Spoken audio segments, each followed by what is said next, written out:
Hello everyone, my name is Sisyphos, also known as Prot. In this video I want to talk to you about a philosophical theme. That is about letting go.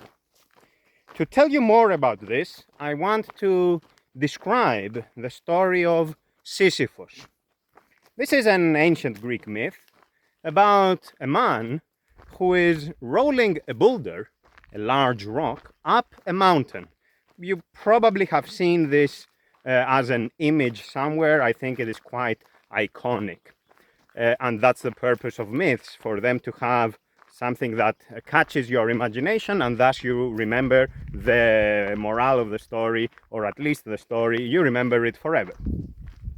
So there is this man, and he's pushing the large rock up the mountain. And even though he is very strong and has a lot of endurance, he cannot actually push the rock all the way to the top. As he approaches the top of the mountain, the boulder comes rolling down, and so does Sisyphos. And so he goes down to the foot of the mountain, and then he has to start again. And this happens for an eternity. Sisyphos is forced to roll that heavy burden up the mountain for his entire life. Now, what does this have to do with letting go? Let's understand how Sisyphos ended up in that situation. What brought him to that predicament? He was a capable man, and he put his skills to best use, at least so he thought, when he managed, as a mere mortal, as one of us humans, he managed to escape death. He managed to escape the fate that awaits every one of us.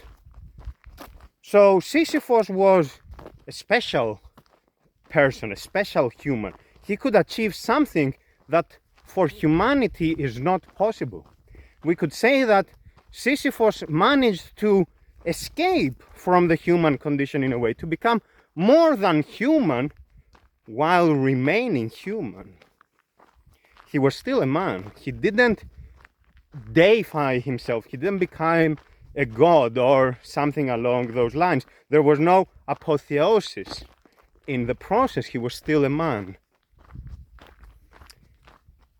The gods, the Olympic gods, did not like this, and thus forced Sisyphos to carry this boulder up and down the mountain. Or at least this is one interpretation of the story, that the gods basically punished Sisyphos for his transgression, for his hubris, for not understanding what the limits of the human condition are, for not understanding his place in the grand scheme of things, in the cosmos at large. Though personally I don't think this is punishment. I think this is more of a lesson. Like, the gods don't gain anything by punishing Sisyphos, or any one of us for that matter. And they could just as easily undo us, so there is nothing there to worry about. Rather, this is a lesson. There is didactic value to it. There is something to be learned from it. Something for us who are still around, who don't suffer the fate of Sisyphos, to incorporate in our daily life and to make it part of our conduct, to become more wise, as it were. What is that? It is about letting go. Sisyphos managed to escape death, meaning that he managed to cling on to perhaps the most prized, the most valuable of goods we humans have, our very life. And our nature imposes that we cannot cling on to that. We cannot hold on to our life for an eternity. There are spider webs, of course. I am walking in nature, so I have to clear the phone. Sorry about that. We cannot hold on to our life for an eternity. Sooner or later, we will meet our death. This is the inevitable fate of the human condition. And so, meaning that we let go of life eventually. Even though it is a prized good, even though it is something we value, we cherish, we like, we appreciate, sooner or later it comes to an end. And whether we like it or not, we let go of it. And because we know that we are mortals, we are more or less prepared for the inevitable. Maybe we don't like it, we don't seek it, we don't want it to happen sooner rather than later, but we know that it is somewhere there and it is coming. Sisyphos, though, did not incorporate that knowledge. Sisyphos was like, no. This thing that we call life, this treasure that we all have, I will hold on to it. And I will not let go of it ever. Okay? And by not letting go of it, I will be immortal, of course. This, however, assumes, so Sisyphos in this case was assuming that what we have is actually the best we could ever have. And thus we want to cling on to it because we think that if we lose it, we are definitely worse off. And the question is, how do we know that? How do we know that what we have right now, whether it is our very life or even little things, smaller things, because the story of Sisyphos is also a metaphor for the little things. But whatever it is we have, how do we know it is the best we could have had or the best we will ever get? And how do we know that it is worth clinging on to it? And how do we know that destroying ourselves in the process, the way Sisyphos does, is actually worth it? And I think the answer is we don't. We don't know any of that. We just assume that what we have is the best we could have had. And thus, out of fear, out of recklessness, out of ignorance, we hold on to it. The case of Sisyphos with immortality may sound a bit too remote for us, because we know that we are not going to live forever. But what about little things? What about loved ones? What about friendships? What about pet projects? What about ideas? What about possessions? Everything that we interact with or that comes to our possession, and we think that we can keep it forever. We think that we can make it an extension of our being and thus inalienable. Even though it is actually alienable, it can be taken away. What about all these things? What happens if we not let go? What happens if we hold on to them as well?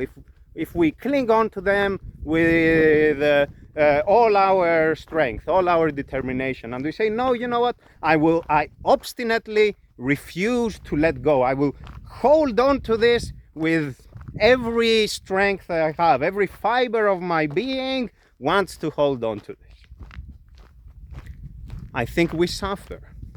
I think we suffer the way Sisyphos is suffering, because we are forcing ourselves to carry this burden, whatever that is, an old love, a friendship that no longer exists, a business that went under, an idea that has proven to be a falsehood, and so on. Whatever that is, we hold on to it, and we want to carry it forward. And we keep doing this with stuff. We keep accumulating all those burdens around us. This falsehood, this old love, this in now irrelevant friendship, and so on. And we carry it with us. And now we want to go up the mountain. We want to move in life because we are moving in a certain direction. And we want to move, and now we have to climb the mountain. We have to scale this mountain. But we are overburdened. We have all this luggage, as it were, and it is completely useless, but we don't acknowledge its uselessness. We don't acknowledge that it is no longer relevant to us. It is no longer part of what we should be doing. It is no longer something that we will need once we reach the mountaintop, once we move to the next phase in our life, the next phase of our presence, the next phase of whatever it is we are doing, from the little things to the greater magnitudes. Again, this is a metaphor. Sisyphos is a metaphor, and it applies from the small to the large. For as long as we don't let go, we are condemned to the fate of Sisyphos. Sisyphos, in other words, is doing it to himself. Sisyphos is punishing himself, is being cruel to himself because he does not let go of that damned boulder. Just let it roll down the mountain and go ahead with your life. It's that easy. Of course, easy. That's one thing to say it, but to actually do it is another thing. The difficulty consists in the fact that we identify ourselves with that which is our possession, our treasure, our prized asset. Sorry, more spider webs. What is happening? Where am I going? I am in the middle of nowhere, so I have no idea where I am going, but let's continue. So, the prized asset, the treasure, this that we have. I forgot what I was saying. So, this is something that we identify with. We identify with, and thus it is difficult to disassociate, to decouple ourselves from it. And the difficulty has to do with the fact that we think of ourselves as a constant. We think that myself is something that persists and is something that has always been there. There is a kernel of it. There is something that is immutable, something that is constant, something that is always there. And so that never changes. And then we say, you know what? All these things that I cling on to, they also are part of that immutable self, and thus them too must remain intact, must remain in place, must always be there. The truth, however, is that our self is mutable. Our life changes. We change the whole time. Everything in this cosmos is subject to change. And this includes our self. It also includes our sense of self. Because the more we live, the more we experience, the more we learn, the more we are subject to. And we go through different stages in our life, and we grow, we evolve, we develop, and we effectively become a different person. You cannot be exactly the same as you were when you were a child, or when you were a teenager, or when you were a young adult, or when you were in your 30s and then 40s and so on. You are not exactly the same. There is always something that undergoes development, that grows or shrinks, that comes to the foreground or goes to the background. There is always something there that shifts. It's not static, it's not fixed, it's not constant. The things we acquire, or that we relate to, or that we somehow come in association with, we have no ownership over. They are not ours. They happen to be in our possession, but this is a coincidence. This is just a fact that different things in a cosmos happen to be moving in the same trajectory. And they keep moving together for a while. They are fellow travelers, as it were. But at some point, one traveler has to go down that way and another traveler up this way. The travelers do not own each other. They cannot be made one. One cannot be an extension of the other's selfhood. Even if they can feel each other very closely, even if they are soulmates or whatever, they are still bound to their own path. They are still following their own trajectory. And this is not up to their volition. This is not up to them. This is the cosmos, the makings, the doings of the universe at large. We do not own stuff. We do not own anything. We acquire things. Of course, we own it in a legal sense. We own it in an instituted way. But this is artificial. This is something that is transient, but we pretend, or for our purposes as humans in our interpersonal affairs, we assume it to be constant.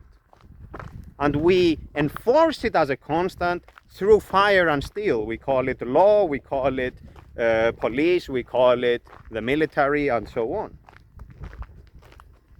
But it is not a natural constant. It is not there whether we want it or not. This is the idea. Property, like this sense we have of owning stuff in the legal sense, is something that can only be instituted into being. There is no such thing as natural property. In the nature of things, though, this is the idea. In the nature of things, we do not own anything. We do not own even our own life. Even that is taken away from us, whether we like it or not. Or to put it differently, it is given to us whether we like it or not. We did not opt into it. We did not choose the person we would want to be, like choose your character in a video game and now you are this persona. You do not get that choice in life. You just come into being. And at some point you will no longer be in this form that you now assume. You will be transfigured just like everything else in this cosmos. The moment we learn, or we rather internalize this insight, is the moment we will be prepared to let go. It is when we will acknowledge that things reach a finality. There is a terminus to everything. The good things, the bad things, the so and so.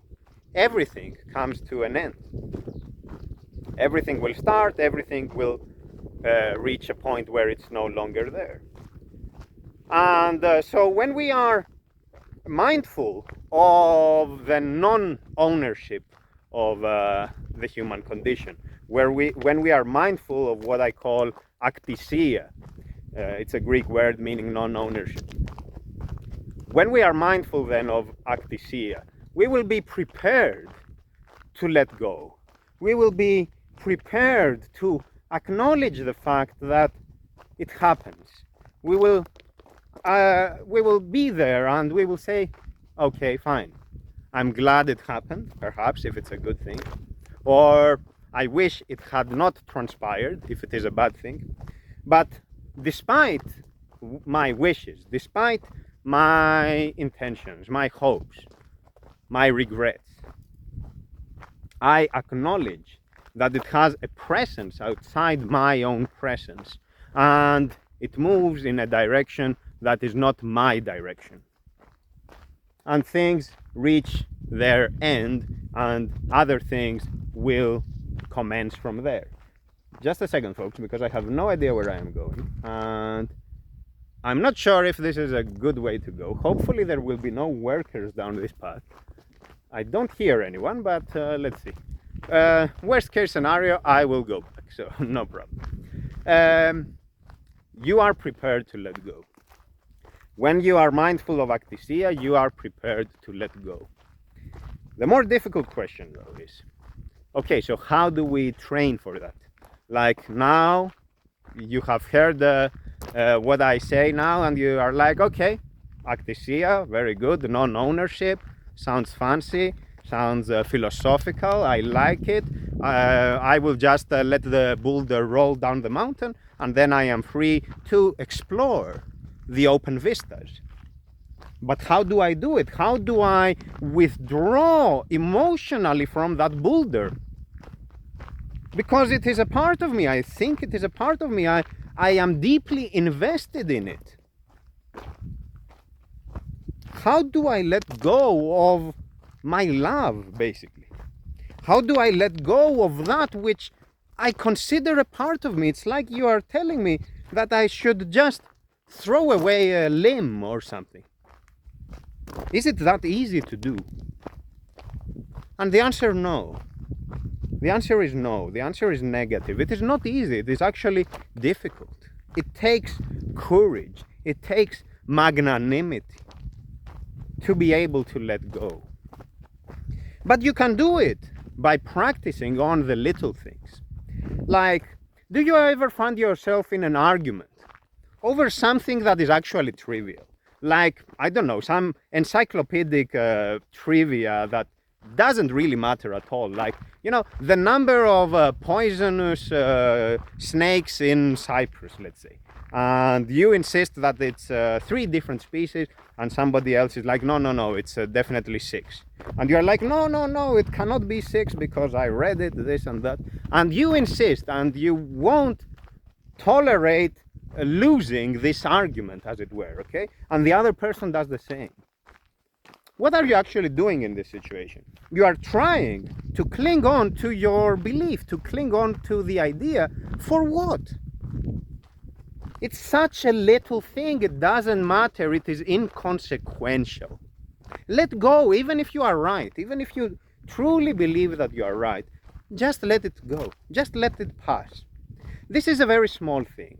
And if you practice with the little things, you will eventually develop the capacity to move on to more difficult challenges. This is the idea.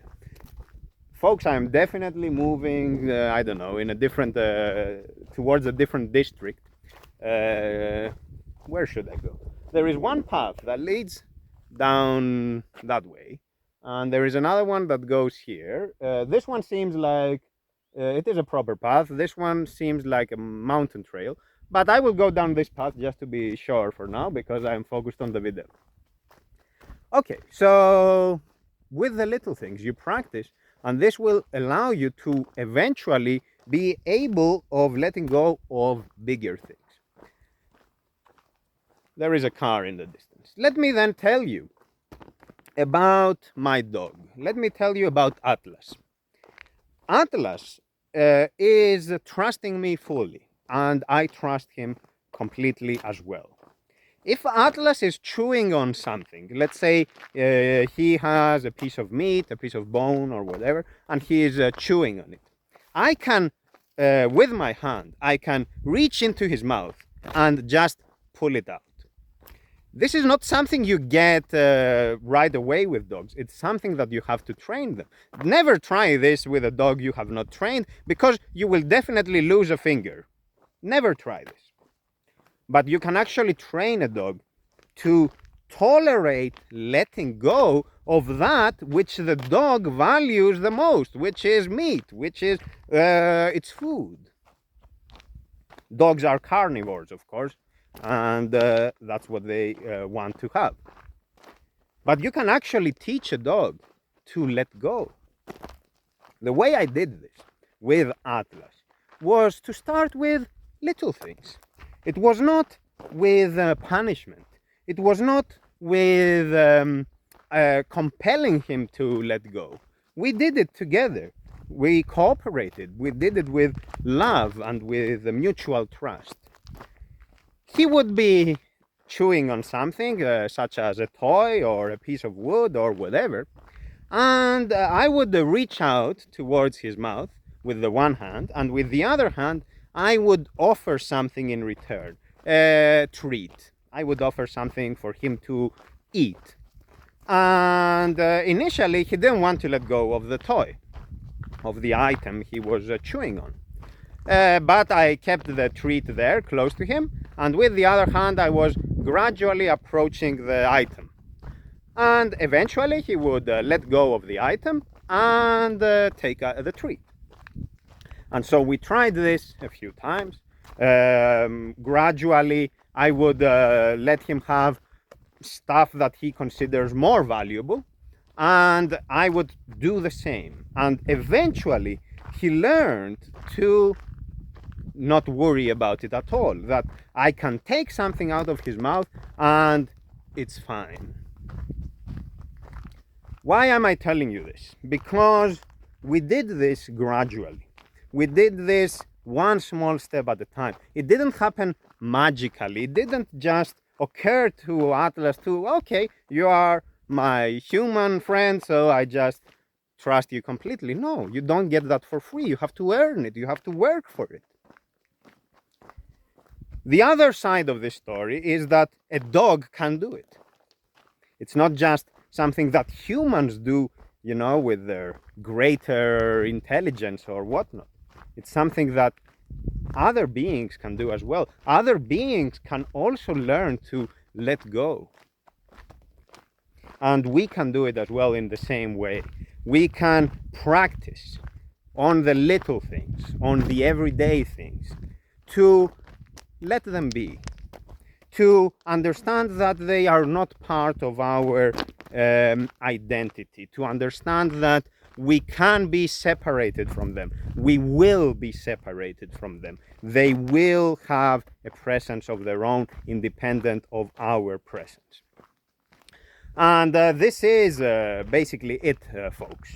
This is the idea. And once we are capable of doing that, we will actually enjoy the relief from that torture, from that tormenting experience of Sisyphos, of pushing the boulder up the mountain, of it rolling back down, and of us insisting on doing that thing for an eternity. Whereas we just let it go, we walk up the mountain, and we move on to the next phase in our life. Or when it is about life as such, we move on to what the cosmos has in store for us. How are we supposed to know what that is? We don't. But we will find out. If there is another presence, there will be another present for us to live in. That's all for today, folks. I want to show you a little bit where I am. I don't know where this place is, but let me switch to my rear camera. So I am inside the valley. There are some vineyards from what I can tell over there, just from the color. I don't wear my glasses now, but just from the color I can see. So I came from up there. And what else do we have here? And basically that's it. So I will continue down this path, and I have no idea where I will go to. I will move in that direction, up that hill, and then we will see where that leads me. Let me switch to my rear camera, to my front camera rather. Okay, so I did. Okay, that's all for today, folks. Thank you very much for your attention. Take care, and remember that it is very difficult emotionally to let go of anything. But start with the little things, and you will get there. You will get there with time. You will get there with practice. You will get there with persistence. Thank you very much for your attention, folks. Goodbye for now.